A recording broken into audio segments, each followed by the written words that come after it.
The AI for Good Global Summit, convened by ITU, recognizes the joint responsibility of governments, the private sector, United Nations agencies, academia, and others to ensure AI reaches its full potential while preventing and mitigating harms. And it's a moment that calls for action. And today I'm calling on each of you to use this summit to help the world to better understand what kinds of regulations, what kinds of guardrails we need to put in place right now.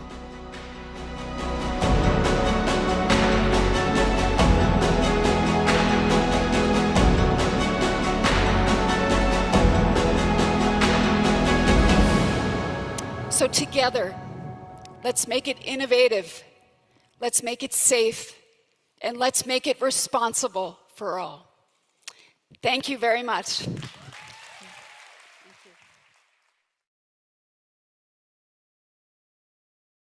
Welcome to AI for Good, the leading action-oriented, global and inclusive United Nations platform on AI. Organized by ITU, in partnership with 40 UN sister organizations, and co-convened with Switzerland. The goal of AI for Good is to identify practical applications of AI to advance the United Nations Sustainable Development Goals and scale those solutions for global impact. In today's session, we're counting on you to use the live video wall feature to ask questions and post comments to help create an engaging discussion.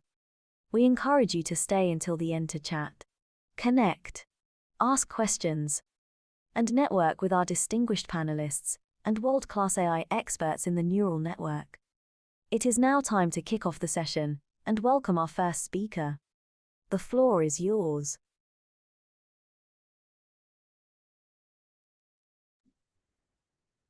Hello, everyone. Thank you so much for joining our AI for Health seminar today. My name is Harrison Zhang, and I'm a current MD PhD candidate at Stanford. And I have the great honor of moderating our talk today with Arnab Chatterjee. So Arnab today will be presenting his talk titled Responsible AI in Life Sciences, Frameworks, Applications, and Considerations. This is a highly relevant topic, so we're very, very excited to have Arnab discuss with us this topic today and for us to be able to ask him any questions that we may have after the talk. So Arnab is Chief Product and Solutions Officer at TriNetX, a life sciences technology platform focused on improving clinical research, evidence generation, and safety. Additionally, Arnab is passionate about teaching and is a member of the faculties of the Department of Healthcare Policy at Harvard Medical School and the Brooks School of Public Policy at Cornell. Prior to TriNetX, Arnab was Senior Vice President and Head of Metadata AI, the data sciences business of Metadata Solutions. At Metadata, Arnab was building novel software and data science solutions in clinical and commercial and imaging analytics for the life sciences industry. Before his time at Metadata, he was associate partner in the pharmaceutical and medical products group at McKinsey, where he supported clients on topics such as R&D strategy, portfolio prioritization, and go-to-market. He also held roles as director of data science within Merck's Center for RWE and as a technology advisor in the Obama administration in the Department of Health and Human Services. Arnab has published in a wide variety of journals and has presented his impactful work at many different conferences. And he holds graduate degrees in health administration and public administration from Cornell and received his Bachelor of Science from the University of Michigan. During our talk today, if you have any questions, please feel free to add them into the neural network. And without further ado, I'm going to hand the stage over to Arnab. Yeah, thanks so much, Harrison, for the kind introduction, and to the UN AI for Good community for allowing me to speak to you today about what I think is responsible AI within life sciences. Let me pull up my screen here for a second. I hope you can all see this.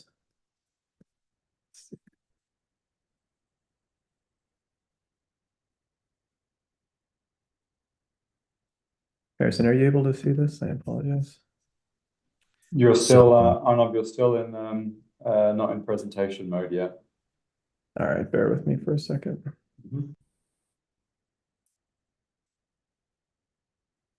No longer see my toolbar. This never works as intended, does it?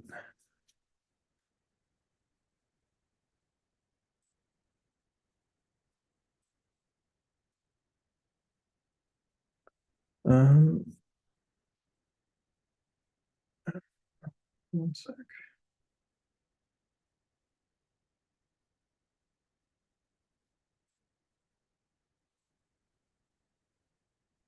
So I'm not able to share. I'm gonna try one more thing here.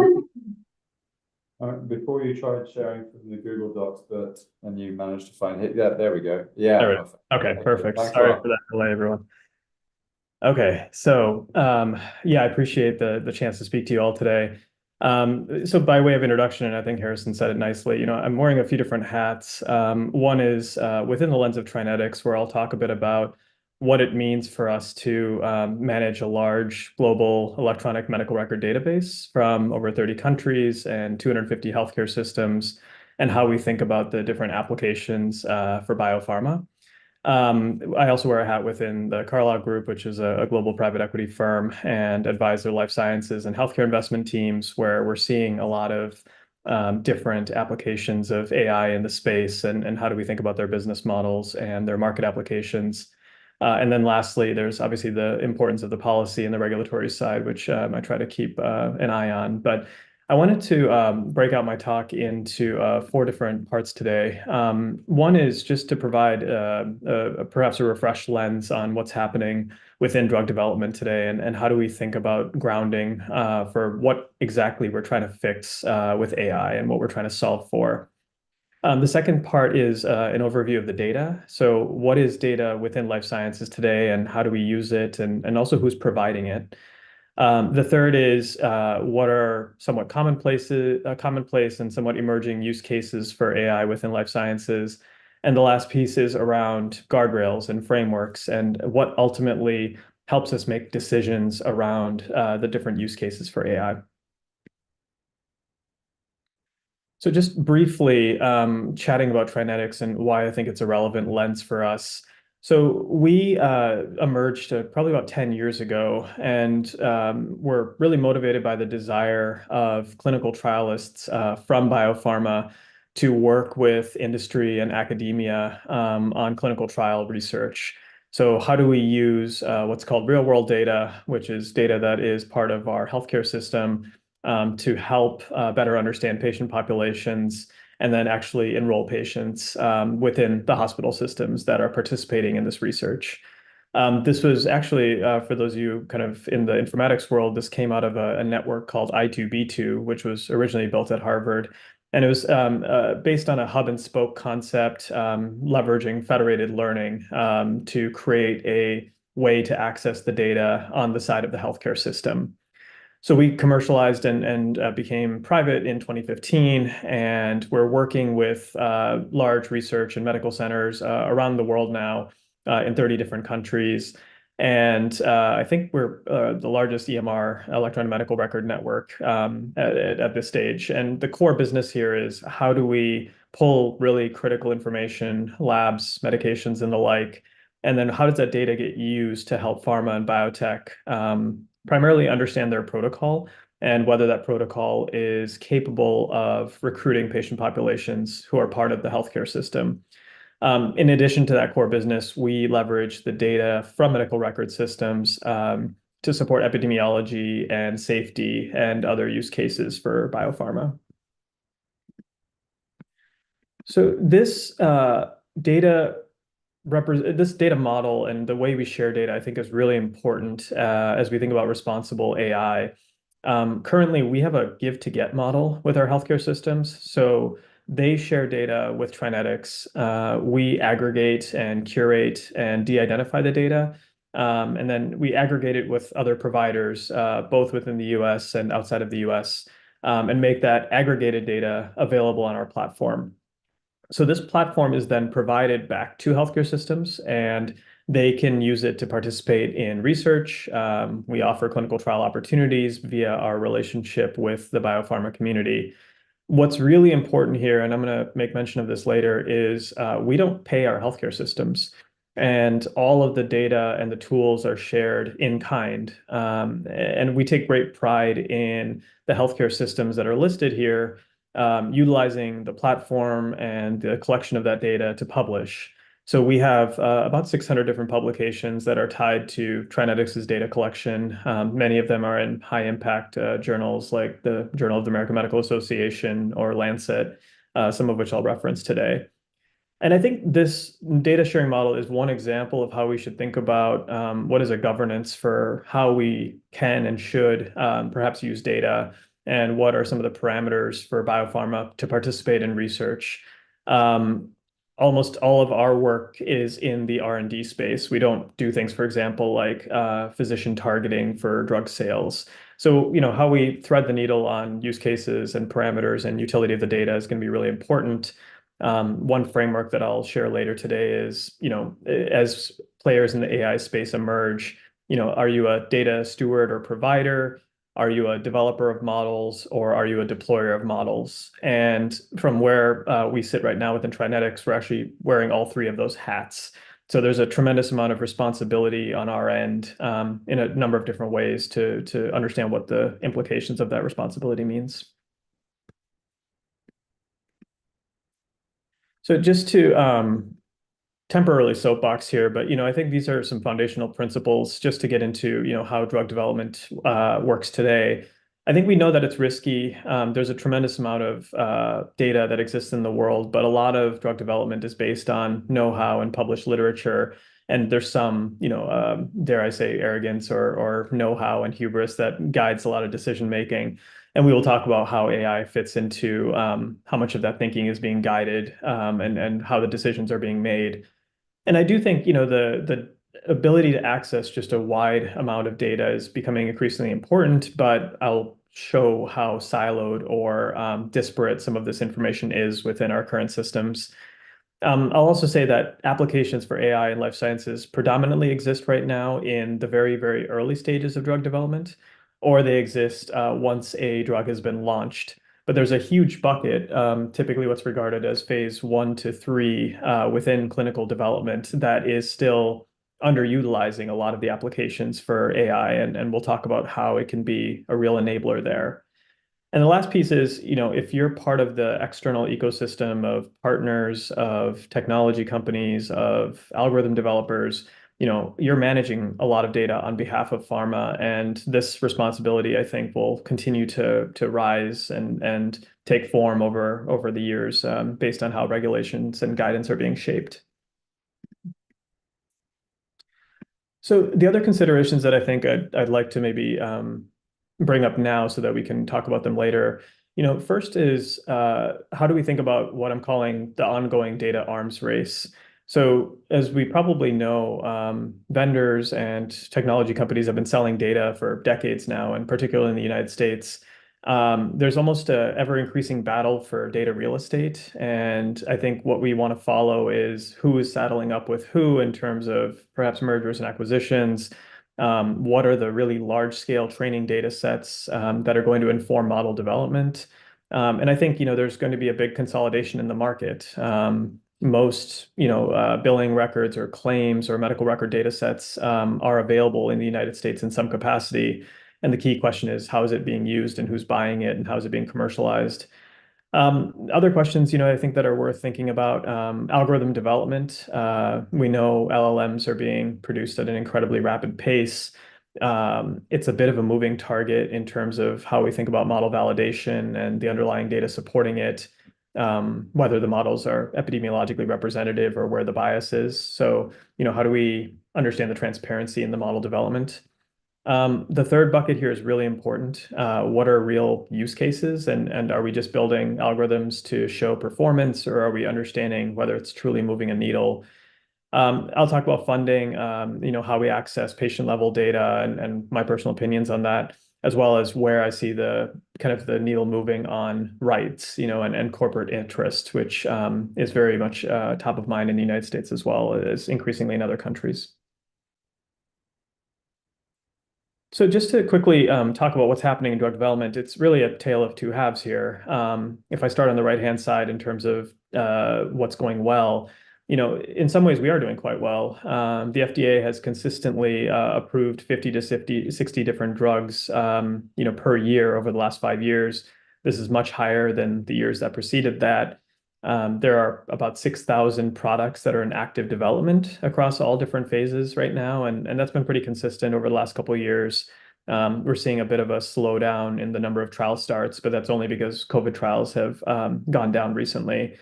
In countries like China, we're seeing 30 new launches for now the sixth year in a row, which makes it the second most productive country in the world in terms of global launches. And I think what we want to follow here is productivity and number of trials and volume of trials seems very good. There's many ways to access these trials now based on in-home care and telemedicine. The pharmacies of the world, such as the Walgreens and the CVSs, are offering ways to provide access to clinical research.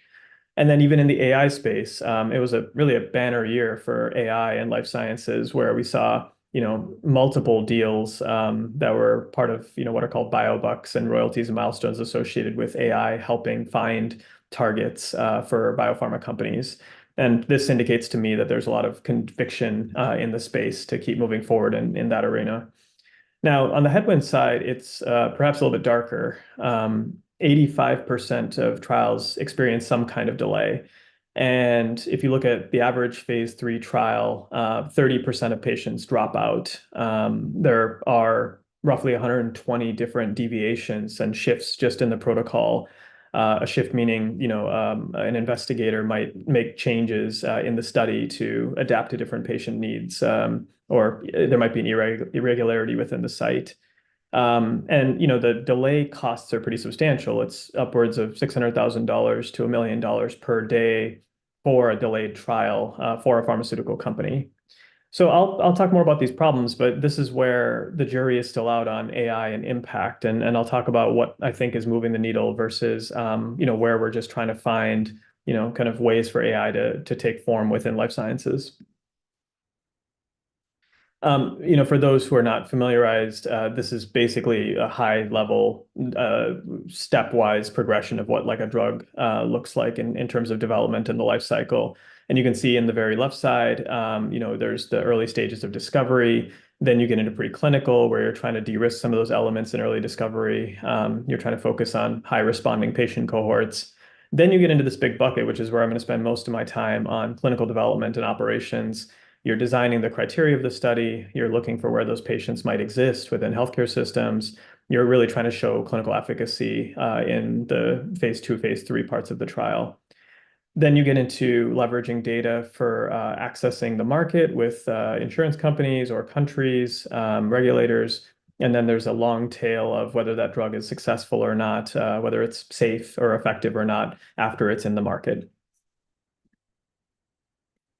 And I think it's very complex, in terms of how you're trying to satisfy the ideal criteria for the trial while also trying to figure out if these patients even exist. So, as an example, if you're looking at patients who might drop out, for example, these are patients that might cross over, or you're trying to understand sample size. If you're looking at the all-important bucket of efficacy and safety, which patients are likely to respond to the treatment, or does a particular biomarker respond to efficacy in any way? Are you experiencing an adverse event? All of these are really critical questions, and it's not one you can answer in isolation, but you're almost trying to answer all of these questions throughout the course and duration of the trial itself, and that makes this process very challenging. I think the other thing to think about here is that oftentimes you're trying to understand how your drug fits within the market. So what you're looking at here, if you're looking at the y-axis, you're looking at the efficacy bar, which is really important, and you want to have a more efficacious drug, obviously. And then you have to measure that against safety and events, and you obviously would like a safer profile. So everybody wants to participate in this part of the chart. But often what you find in really saturated therapeutic areas, meaning where there's lots of competition, is a bit of incrementalism where you're trying to do just slightly better in one of these areas versus the other, just to get a regulatory approval or just to show, that you can defend pricing because you might have a better safety profile, or you might have a marginally better efficacy profile versus another product. So oftentimes you're seeing a bit of where does the data start to defend how a drug can be better in one of these two categories. And it's interesting, if you look at the buckets of data that are currently being used, this is where you start to wonder, like, how do you really demonstrate what makes for a good drug in head-to-head trials or comparatively against other products that are in the market. So now if you look at the state of development, I mentioned, there's quite a bit of activity. There's 6,000 ongoing trials, and then this is looking at clinical trial starts. So this is data coming from McKinsey, and this is about a year old. But we had 4,300 roughly clinical trial starts in 2022.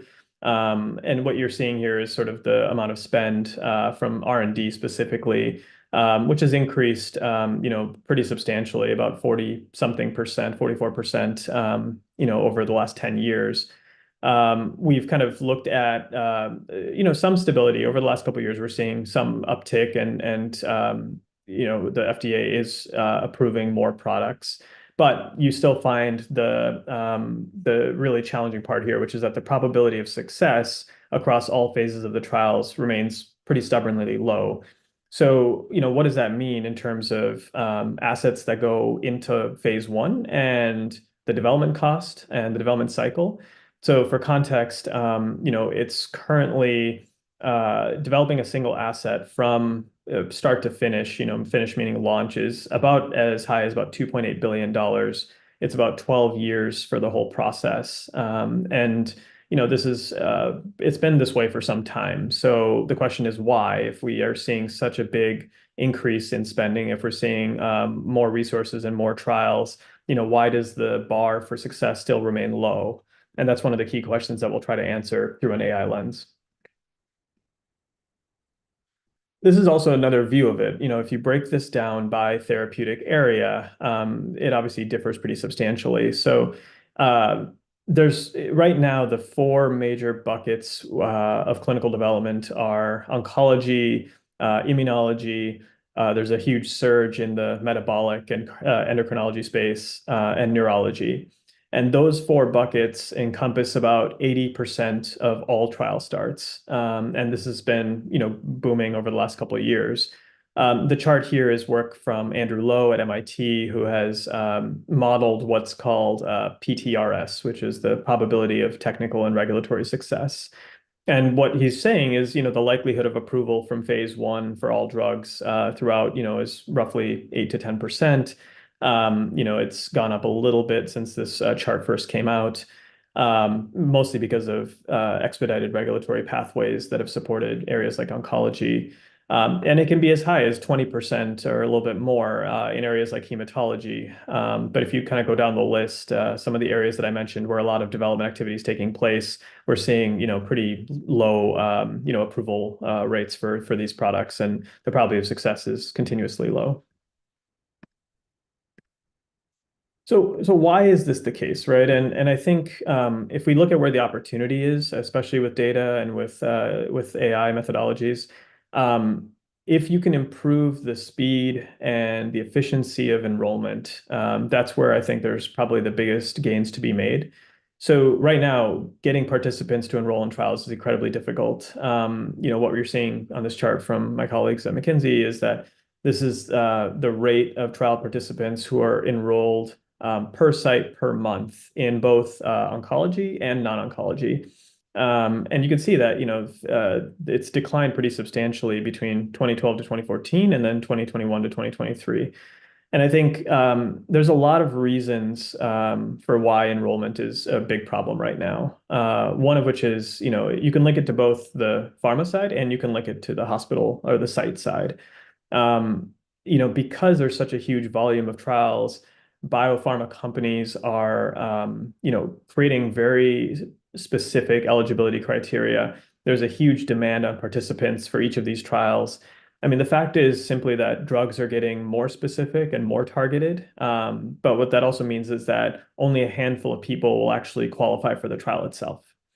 The other big phenomenon taking place is that more complex protocols have increased. So you're seeing a greater number of endpoints. You're seeing a greater number of inclusion criteria.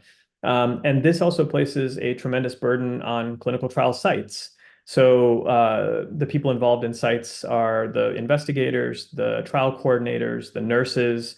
I've heard anecdotally at large places like George Washington University that it's taking 6 to 12 months simply to hire a clinical trial coordinator or a site administrator who can help with fielding the sheer volume of requests. So there's a lot of turnover on the site side.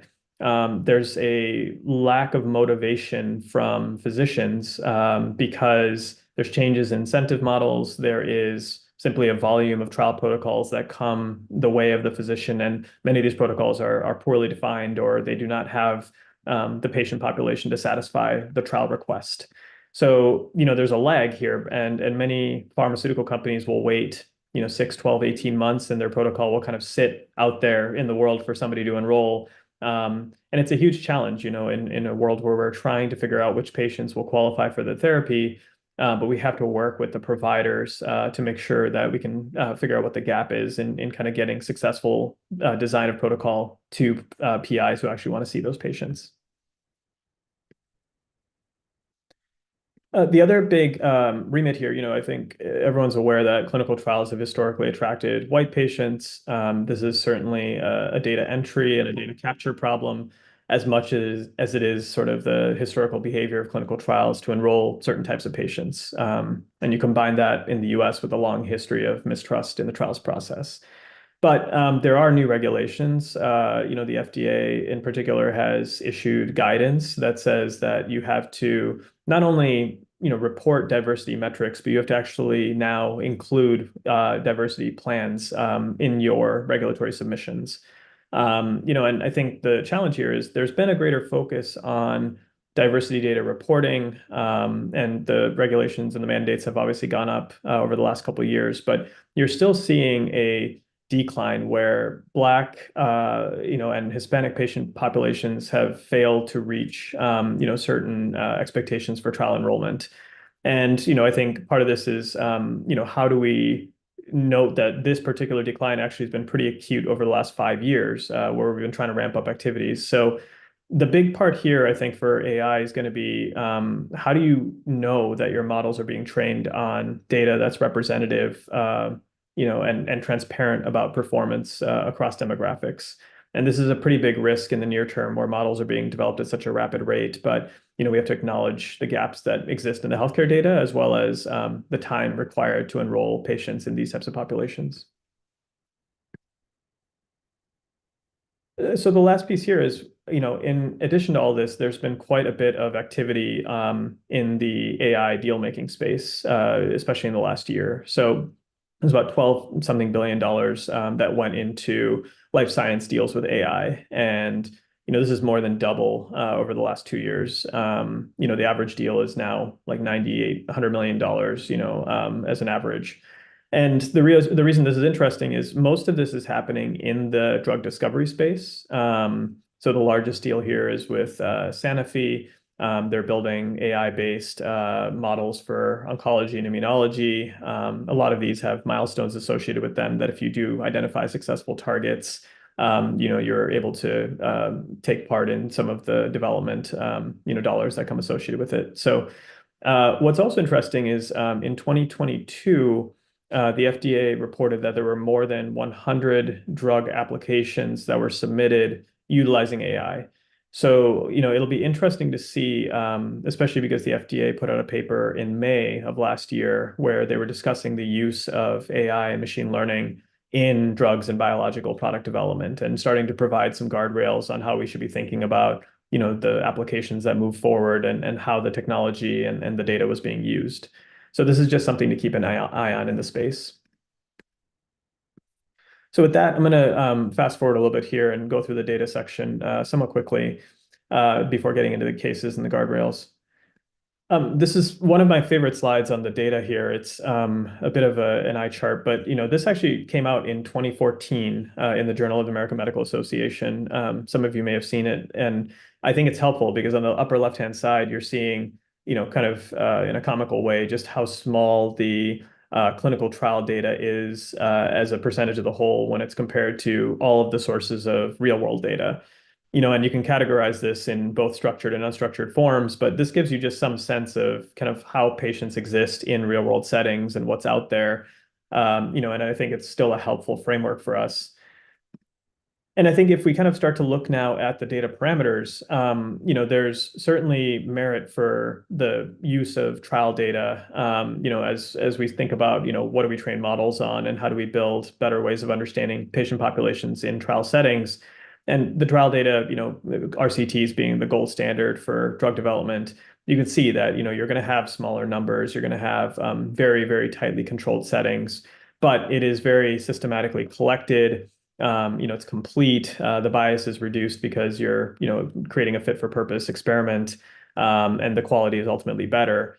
However, that is hardly representative of how we see patients in the real world, where medical records and omics profiles are drastically different sometimes, in terms of what patients are actually doing in real world settings. And this obviously raises, the ability to get representative populations, but then you'll also suffer from, different types of bias, as you can see here. And I think this is currently the problem that we struggle with is like, what are we kind of building, models off of, and which data set is fit for which use case? Now, the growth of non-clinical trial data, real-world data is something that I think is worth just going over a slide or two on. Oncology over the last 10, 15 years has absolutely dominated the life sciences space, and it's also the single biggest area where we've seen growth in real-world data. So you've probably heard of companies like Flatiron Health or Tempus or others that have been, not only gathering data from electronic medical records, but from imaging and from, omics, PDFs that are existing now.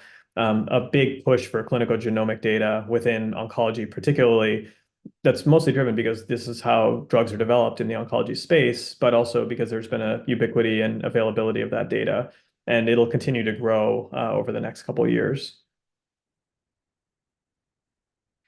What I think is complicated about all this is, as we think about gaps in the data, this is something that will come up all the time in AI development and modeling, is you have to get a certain level of longitudinality and completeness to really have a successful oncology profile. And this is a really important piece in the trial recruitment space, where patients, in challenging oncology settings will drastically change, care profiles, or they might change different medications, and capturing which line of therapy they're on, for example, is really important because that dictates, whether they transition into a new form of care or a new therapy. And getting that level of data latency and information to kind of complement your decision making is really, really hard. So we're constantly trying to understand, like, what is the best way for us to get accurate, timely data, whether it exists in structured or unstructured format. And you can see, a truly comprehensive oncology record is pretty hard to get. So there are technologies such as tokenizing and linking that allow you to get some portion of the way there. But you can see there's quite a bit of information that exists in different types of records for oncology in particular. And I think, there's particularly a boom here in different types of omics data. I think this can be a bit of a black hole, but, you're starting to see, where the volume of publications are being linked to different ways that drugs are being developed. So more of just a visual for how you start to see kind of funding against different programs here, and different types of omics programs, and how the data is being used. But I think it's increasingly going to be part of things like oncology in particular, but other therapeutic areas, as drugs become a bit more tailored to an individual's omic profile. So the long and short of the data profile here is that, I think most pharmaceutical companies are aware of these challenges, where they've been using real world data to submit to regulators. They have kind of taken a risk on understanding that this is incomplete data or it's dirty, but it is a important augmentation to the clinical trial data. And now the key question is, as we look at things like patient progression of disease algorithms or understanding, where if you're trying to predict site burden, for example, you're building these models on this real world data. How do regulators, how do payers, how do country level agencies start to interpret this information? And what can you do to talk about, where the sourcing and the validation of the data comes from, which is particularly important. I like showing this slide just because it's really important as we get into all of the different organizations out there that are providing this data. And you likely can't even see the majority of these logos, and that's probably intentional. But this is from colleagues at Datavant. What they've managed to do here is talk about where data comes from and then where it's being used. And then there's a whole slew of different companies that exist in the middle that are processing and managing and making the data available for these use cases. So I'm going to spend most of my time, for the remainder of the talk, focusing here on different applications for biopharma. But you can just see just how crowded the space is here, and all of these organizations pictured have, some obligation, responsibility, have to kind of think through the way that they're, serving as data stewards and data providers, to power a lot of these use cases. So kind of going back to the core thesis here. So, there are a number of ways for us to think through this lens where, if you look at sort of the left-hand side of the screen as, the organizations that are putting data out into the world, that's usually emerging from a healthcare system or a claims billing warehouse or a clearinghouse. This is, how models are being built. And then you have organizations that are in the middle that are either processing the data, cleaning it up, and then maybe making the models. And how do we think about how that data was managed and curated, what went behind model development? And then you have a third step, which is, are you actually the one responsible for deploying the model? And this can be a pharmaceutical company that has to build it into, some of their regulatory submissions. This can be the health system that's looking at clinical decision support. But, these are the lenses that I take in terms of, how a technology company or a data company in that immense list that you just saw should be thinking about, where they sit within this ecosystem. And I'll share in a few slides here, how do we kind of now think about the obligations behind each of these roles that you have. So I wanted to share just a few use cases of, kind of where I'm seeing, more of the applications, and I'll share a wide range, mostly focused again in the development or that phase 1 through launch space. And I'll glaze over Gen AI because I still think it's early days, but it's drastically taking shape within life sciences, probably to a slower extent than it is within healthcare systems. But I did want to cover it for a bit, and then lastly get into the frameworks and the guidelines. So what I mentioned a couple slides ago on kind of the deal activity is important here because in life sciences, I think you're seeing the majority of activity being in these partnerships that happen between traditional biopharma companies that are on the left here, and then a slew of different modelers, developers, data managers who are then kind of working to build ways to identify targets on behalf of biopharma. So, there's a significant concentration of activity. Most of this is, 10 different companies that take up most of the money here, but almost all of it's happening in the US and the UK, on this chart at least. And, I think the value here is really interesting. You could follow the work that AstraZeneca has done with benevolent AI, where they're finding new targets for idiopathic pulmonary fibrosis. There's also the work that Sumitomo's done with Excentia, and they're identifying new targets for obsessive compulsive disorder. And it took about a fourth of the time that it usually would have taken. So there are some small wins, and I shouldn't say small, but there's very much wins tied to time and cost and efficiency that are taking form here. And this is an important place to focus. I'm actually going to spend most of our time talking about what happens after the target's identified. So this is the clinical development space or operations or launch. And this example is an important one just to start us off where, I see like a ton of value in some of these early detection models that feed back into how we screen and identify patients, ideally for trials. This is work that's coming out of Beth Israel. This is Limor Applebaum, an oncologist who worked with the CSAIL group at MIT. They are targeting pancreatic cancer patients, who are particularly amenable to early screening because of a known genetic risk. And if you can detect the cancer early enough, then you can see upwards of 80% survival within 5 years. So this is a pretty small portion of the overall pancreatic cancer population. It's about 10% of the total. And what's important here is that this is not even close to being the first AI-based pancreatic cancer model. Many of these have been developed even within the Boston area. And there's a wide variety of methodologies and techniques. What makes it unique, I think, is the large volume of geographically and ethnically diverse patients that were accessed, and they were pulled from our network, from Trinetics.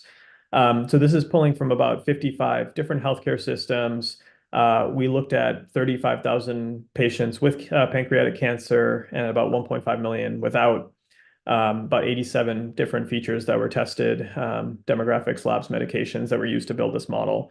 And, I think we see a lot of models now that have wonderful, AUC scores and accuracy. But, the question is this now deployable back into the healthcare system? What is really going to be an interesting exercise that'll follow this work that we just did, and this is published in The Lancet, is we're actually tagging 6 million patients within the Trinetics network now who we believe are at early risk. And if they do end up developing the disease, we'll be able to see if the model actually worked. So part of this is not only the development of the model that is compelling in and of itself and building it on a large swath of the US population. The piece is, can this be deployed? And we are going to, do some prospective following of these patients now, which I think will be an interesting exercise and kind of start to get more towards application. The second example here is around, I mentioned diversity being such a big problem. Part of the challenge for the way that clinical trial protocols are developed is that they're built on historical criteria. So these criteria are either way too restrictive, they've been tailored for certain patient populations in the past, and you'll find in biopharma that, protocol criteria gets recycled all the time. So this is work that we're doing with a large pharmaceutical company where we're developing and building a ML-based diversity protocol evaluation model. So what we're doing is taking 3 existing protocols. We're training kind of a diversity optimization scenario where we're looking at different combinations of criteria and trying to set, different diversity target percentages. Basically, can we see what is sort of a optimal set of criteria that doesn't, meaningfully impact the efficacy or profile of the clinical trial protocol that's being developed, but one that takes into account, different epidemiology, demographics, and even some of the DI recommendations, the diversity inclusion recommendations.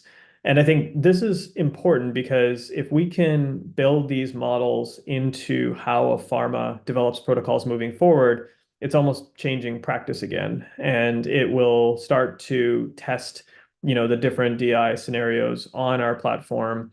It will say, you could find patient populations that meet your diversity enrollment targets while not compromising, some of the scientific criteria in the trial.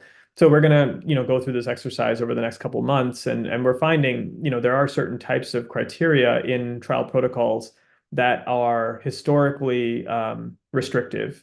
So as an example, the New York Heart Association scoring almost never captures a Black patient, enrollment. Certain types of genetic profiling are going to be misrepresentative for Black populations or Hispanic populations. So as the FDA starts to increase the mandate and the necessity for documentation, we're hoping, use of ML like this, where we're kind of predicting different optimization scenarios, will be something that becomes more commonplace and common practice. A third example here, again, this is in design. The CAR T space is one that's particularly interesting to me, where one adverse event that we have been tracking for a long time, and this is work I did in my previous job at Metadata, was looking at cytokine release syndrome, which is an adverse event that occurs in patients who receive either a BiTE or a DART or a TCE therapy. And CRS, cytokine release syndrome, is an event that happens when your body's immune system fights back against different foreign cells that are infused in the body. The problem with this adverse event is that it emerges just a few days after the infusion, and the severity varies drastically from patient to patient. And the challenge with this is mild CRS can lead to fever, but severe CRS can lead to organ failure or death. So what we were doing here is mining patient-level historical clinical trial data from old CAR T trials and trying to develop a model to predict which patients were going to be at higher risk of severe CRS. So we were studying baseline characteristics, disease history, even some of the pre-infusion variables like the labs and the vitals. And the idea is if you can build this into clinical trial protocols, we did find we were testing the model on 2,500 patients, and we did find very high accuracy for late stage and severe CRS, work that we presented at ASH last year. This is a way for us not only to de-risk the way that clinical trials are being developed for CAR T, but you can actually start to do early screening in clinical trial protocols with the investigator. So again, this is, I think, important because, again, as protocols get sharper and try to identify patients, you certainly don't want adverse events in the trials, but you want to also make sure that the patients qualify, or at minimum that they're low risk for an adverse event like this, so that we don't see a high rate of dropout, or in the absolute worst case scenario, a patient who's dying because of a severe event. So just one or two more left, on the example side, before kind of getting to the so what's. I think, this is an example on the commercial side where there's a lot of AI work being done right now. This is work that's published in the Harvard Business Review, and we were looking at a drug that was a second-line therapy that was going into third-line therapy for follicular lymphoma. And we pulled together a large EMR and EHR data set, and we were trying to figure out what causes a transition from that second line into third line and what was responsible for progression or early progression. And what was really interesting, we built a random forest model here, and we were able to find that there was certain labs and abnormalities within those labs that were very much tied to patient progression. So a liver or kidney marker. We found that patient progression was not correlated with certain types of maintenance therapies. Some patient pathways and treatment pathways were also positively associated with progression. So we tried to bucket these and then create a bit of a scoring algorithm for the company we were working with, just to say, this is your patient population. These are the patients that we think are going to progress into that next line of therapy, and here's how you, a physician within the pharmaco, should be targeting your conversations. So you see a lot of this work, frankly, within pharma now, in terms of building models to understand patient populations, or on the commercial side, how doctors are treating, so that you can create better targeting and start to understand where you might want to shift efforts or resourcing or conversations. But this is a good use of EHR data, and kind of almost part and parcel with how pharma is doing work today in the commercial space. So the last set of examples here are around, the evolving Gen AI space. The McKinsey world believes that, Gen AI particularly could create about $60 to $110 billion in value just for pharma. And it's because, the models for Gen AI are built not just on language, but they're going to be built on patient data and omics and imaging. And all of that data is increasingly going to be required to understand disease. So we have to really determine, what's going to be the foundation for data in each of these buckets of use cases, and, where they see sort of the lowest hanging fruit for Gen AI. But, I didn't want to discount this when I started this in my talk, saying Gen AI is still early days. you are seeing some of the lower hanging fruit here in terms of how some of the applications are already taking form. And a particular area that I'm excited about is the second bucket of, kind of simulating different trial scenarios, thinking about non-enrolling sites, utilizing past and future performance behavior of hospital systems to enroll patients. There's quite a bit that you can do faster if you target some of the Gen AI algorithms towards laying out a whole set of scenarios for biopharma and saying this is going to be your lowest risk move versus ones that have increasing risk. So again, it's, biopharma is always going to make these decisions around trade-offs and, can Gen AI or LLMs start to reduce risk? And then how do you tie that back into some of the 12-year development cycles that I was showing you guys earlier? But this is, really where we're seeing the bulk of the effort. So the last piece here, before we do some Q&A, is, kind of what are we seeing on the policy side and how should we be thinking about the space? There are a lot of different policy guidances that are being crafted right now. And specifically for generative AI, they vary substantially by country. So we've seen the EU's proposed AI Act. We've seen kind of where the US is landing for federal and state law even. And then in China, they're drafting different administrative measures for Gen AI services. And I think the sheer volume of different guidance that's emerging right now from consortiums, from industry groups, from regulatory bodies is impressive and necessary, and it's also quite daunting. So the development and the applications of technology, I think, are actually outpacing our ability to regulate their use cases. And we're relying heavily on human judgment, leadership, decision-making to figure out how do we leverage these advances in the technology, but not run roughshod on some of the really important pieces that we might be missing in the process. One set of guidance that I think was really helpful. I was fortunate enough to take part in this group in October of 2023. It was 70 different stakeholders that were around the globe, called the RAISE Consortium. And it was a wide variety of healthcare perspectives. There were physicians and life sciences and venture capitalists and data science companies. And we were all, gathered in Maine to discuss, a range of topics from, funding models in AI to integration of AI in clinical decision making. And I feel like some of the recommendations that were put forward was particularly helpful. So nothing super groundbreaking in the guidance, but we talked about many top of mind issues, kind of a representative consensus from stakeholders. But you can see here as an example, at a patient level, opt out of data. Most people in the conference and in the consortium were strongly supportive of the opt out, which is going to be hopefully the default model for patient data inclusion in the future versus opt-in as an example. And you can kind of see like this has a meaningful impact on technology companies or AI companies like ours in terms of, how do we get access to build this data and what are the provisions that are going to be surrounding, local level, country level access moving forward. So lots that we can unpack here, but I think a helpful place to start.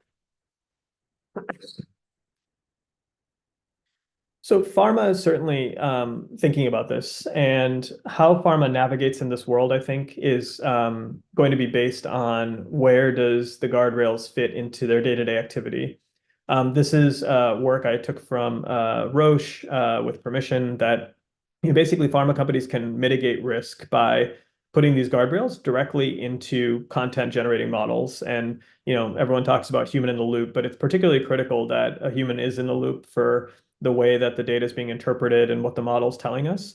So at Roche, they're talking about doing quality checks and assessments against the algorithms that they're developing. And the references here are applications of real world data, but the ambition is to work both with internal data science teams and then also with external technology and data vendors to ensure that these guardrails are being followed before anything's submitted or before something's being deployed in a real world setting.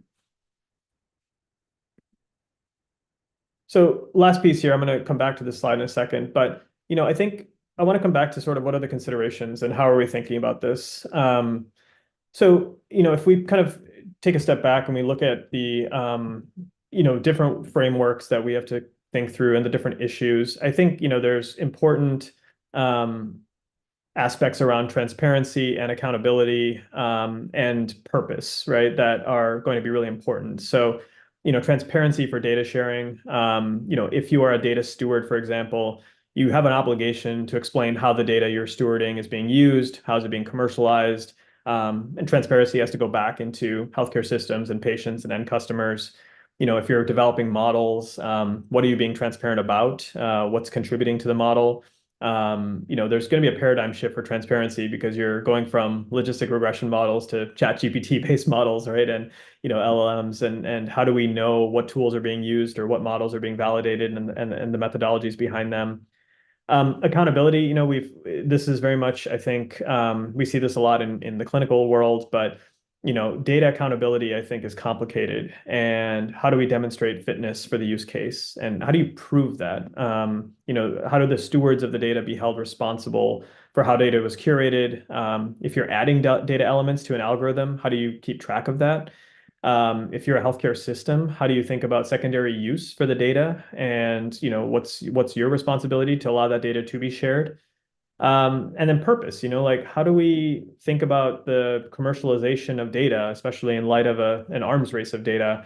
Does it pass a smell test, with people who share data with us? And this is tricky. So we have to see, what is a transparent and accountable way, but also that, the purpose of how we use the data is continuously challenged, and that we do choose to say no to work in certain areas based on what we think is not the right use of the data or the model. So I'm going to stop. A lot of words in 56 minutes, but I'm happy to take questions both here and then in the neural network afterwards. Awesome. Thank you so much, Arnav, for that super, super eye-opening talk. I loved how you integrated a ton of very high-level concepts and that are very, very pertinent right now, especially in the rapidly evolving pace that we're seeing, at least in this area. So I'm just going to be asking you a few questions that we have for you. And these are very much so open-ended, and a lot of them will not have like a specific answer, but just want to hear your thoughts based off of, your wealth of experiences. So I really, really love that you kind of introduced this concept of a data arms race that is happening. And, for those of us, especially in like the life sciences sector, we know that a lot of the times collaboration, to be able to reach multiple different data sources is going to be a lot more generalizable and reproducible than working with different siloed data sets. So I was wondering, in the context of this kind of data arms race, how do you see us potentially encouraging collaboration and, opening up these siloed data sets for more wider use across different use cases? Yeah, I think it's there's a number of angles to consider this. So we can talk a bit about, efforts, for example, to share clinical trial data, right? And, something that's been discussed in the industry for some time is there any harm, for example, in sharing, the control arms of trials, right? Because that's not the IP, for example. It's not the experimental therapy that you're sharing. And there are efforts in the industry, such as Transcelerate, which is a consortium of pharma companies and different providers that are trying to get that data out into the world. And you could argue that we could certainly do more to create sort of a neutral way to share data that doesn't compromise, any of the interests of the IP or some of the other sensitivities around what we're sharing. And then I think, in the US particularly, but, increasingly ex-US, like, are there models for the safe and secure sharing of data, like a federated network, where you're starting to see a greater access to data, both in the US and the ex-US, captured under the same platform? And I think a lot of academia has tried this, right, where we're trying to build pipelines across different healthcare systems to access EHR data, for example, in a way that powers research, right? And can we align that with corporate interests? Can we align that with how the data is being used?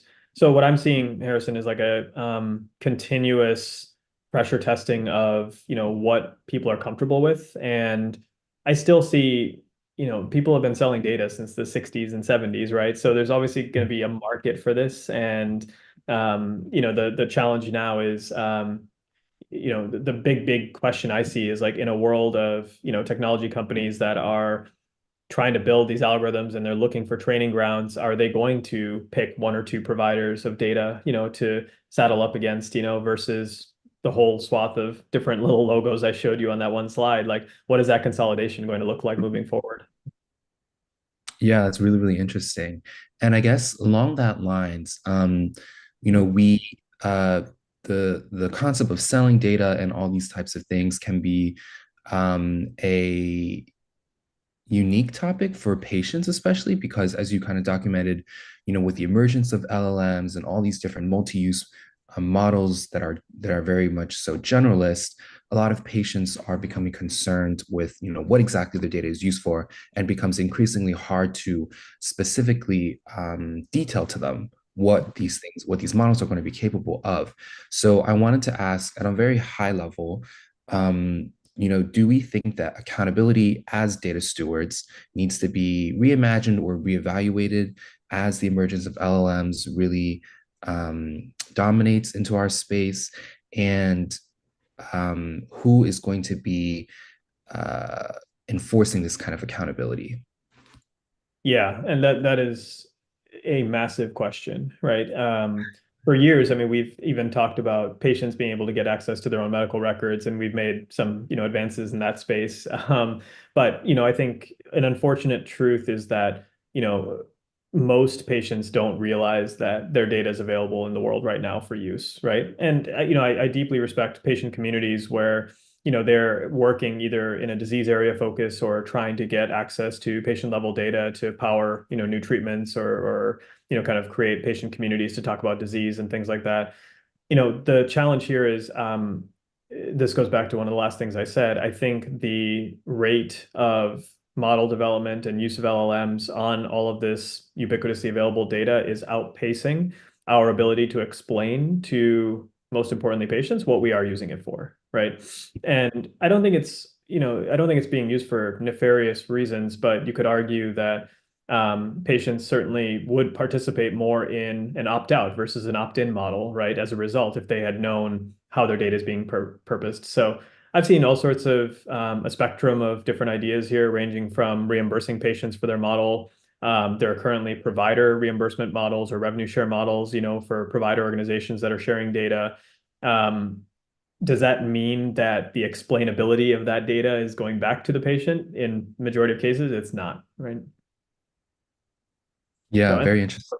this is where I think you have to, if you're a company like in our position, kind of where you draw the line on which use cases you do pursue. And, as a private sector company, we're obviously motivated by growth and things like that. But, we can't do things out of respect to how we are working with certain providers. And I do think that scrutiny is much more acute in the EU or in places like Japan, where the patient rights are much more under scrutiny and much more valued, frankly, I think, versus other places. Yeah, very interesting. And I think I also wanted to hear thoughts then along the lines of how do you imagine industry, such as TrinetX and other companies, as collaborating with academia and, for example, federal agencies or federal institutions to be able to kind of really bring promise to this concept of responsible AI? And do you think that, for example, right now it looks like, at least in the past 2 years, there's been a lot of federal action, at least in our country as well as abroad, on how to regulate and how to adopt best use practices. But I wanted to hear your thoughts on how you kind of see these three different sectors synergizing to be able to kind of walk towards that ideal that you're documenting in your talk. Yeah, and I think there's a number of different consortiums. Like in the United States, for example, there's the Coalition for Healthcare AI, which is bringing together, providers and technology companies and regulators, policy agencies to try and create the construct for what we do moving forward. There's the AAIH, which is the Alliance for Artificial Intelligence in Healthcare. There are increasingly numbers of organizations that are trying to corral, different voices and stakeholders to create policy frameworks and guidance frameworks. And the key question is how do those become sort of the working documents that everyone can iterate on. I really appreciate that, the Food and Drug Administration put out a call for guidance, in the May 2023, AI specific guidance that they put out, like asking for feedback from the broader community. And this is where, as a technology company like TrendX, we're trying to participate in those activities. The other thing I think that is really important is that, just from my company's perspective, like, I do think there's going to be many, many algorithms that are built in very similar therapeutic areas. And, in some ways, I'd prefer to be, I'm going to use Switzerland in a meeting with the UN here, but, we'd like to be a Switzerland, in terms of just being neutral to the development of those algorithms, but we'd like to be incredibly active in how the data gets shared, so that the best model can be developed, right? And I think best is going to be one that is continuously pressure tested, fine-tuned. We understand the parameters, but we need a bedrock of data to train those models moving forward. So if somebody has built a model at Stanford, they should come over to a global network of data and say, does this model also work in that data set, right? And I think that's going to be a bit of the bar moving forward is, can you repurpose this? Can you redesign it? Does it hold sort of a threshold of scrutiny moving forward? Yeah, I definitely think that would be the optimal kind of pipeline or approach to move forward with. And I have to concur that I'm mostly just like impressed and very inspired to see that there's a lot of willingness to engage and coalesce from all different, from academia, industry, and government on this issue of, responsible AI. And I think just really speaks to the fact that people are really realizing now that, this is an issue that is going to be, very important going forward, and it's best to act on it earlier rather than later, in the grand scheme of things. So, Arnav, just one last question for you is, drug development has been like, as you highlighted in your very interesting talk, a big space for AI in medicine. I wanted to ask you, going forward, is there another kind of application or focus area of AI in life sciences that you are really personally excited about? Yeah, this is going to sound a little bit funny, but it's actually in safety. And safety is, the reason I say it's funny is because safety is a bit of a traditional industry, and has been kind of a stable of pharmacoepidemiology for some time, which is not a quickly moving field, and I say that with all due respect to the pharmacoepi folks on the call here. But what I think is most interesting is one, most safety organizations in biopharma are leveraging publicly available data sources right now that are provided by government agencies. And increasingly, they are growing comfortable with utilizing real world data. And once that becomes a bit more commonplace and accepted, the big question with real world data is always how do I make sense of that signal, right? And what is the data telling me, and is it safe or not? But once there is a bit of comfort and the industry makes a shift in that direction, you can imagine a whole world of AI kind of permeating the way that we think about long-term follow-up and the long-term safety of a drug, for example, based on data that spans maybe 5-10 years. The vaccine space, for example, the CAR T therapies that I mentioned earlier have a requirement by regulators for 10 to 15 years of follow-up data because of the complication of the therapy. So that is a very exciting area for me, and one that is still early days for where we are with AI. Yeah, definitely excited to see the merger of like regulatory science with some of the more advanced models and capabilities that we're really churning out here. Okay, so on that note, I'd just like to thank all of our audience today for tuning in and listening to Arnav's really fantastic talk on a highly relevant subject. We thank you for all the questions and all your attentiveness, and we can't wait to see you at the next seminar. Thank you. Thanks, everyone.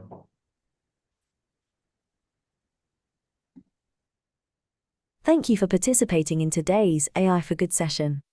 We hope you've learned something new, innovative, and engaging in today's event. We now encourage you to continue the conversation on the live video wall in the neural network. Here you can ask questions, like and comment, share links. Complete the poll, connect with interesting profiles, or speak one-on-one using the chat and video function.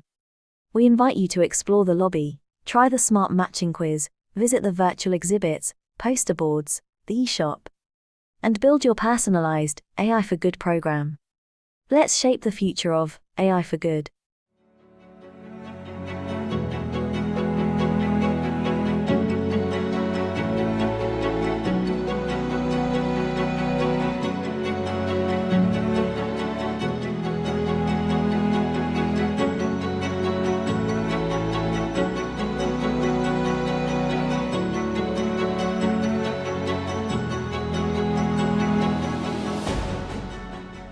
The AI for Good Global Summit, convened by ITU, recognizes the joint responsibility of governments, the private sector, United Nations agencies, academia, and others to ensure AI reaches its full potential while preventing and mitigating harms.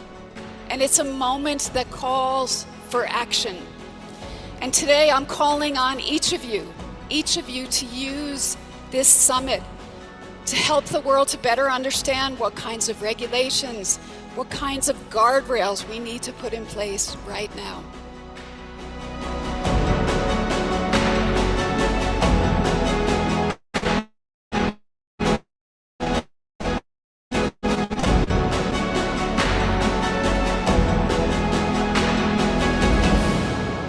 So together, let's make it innovative, let's make it safe, and let's make it responsible for all.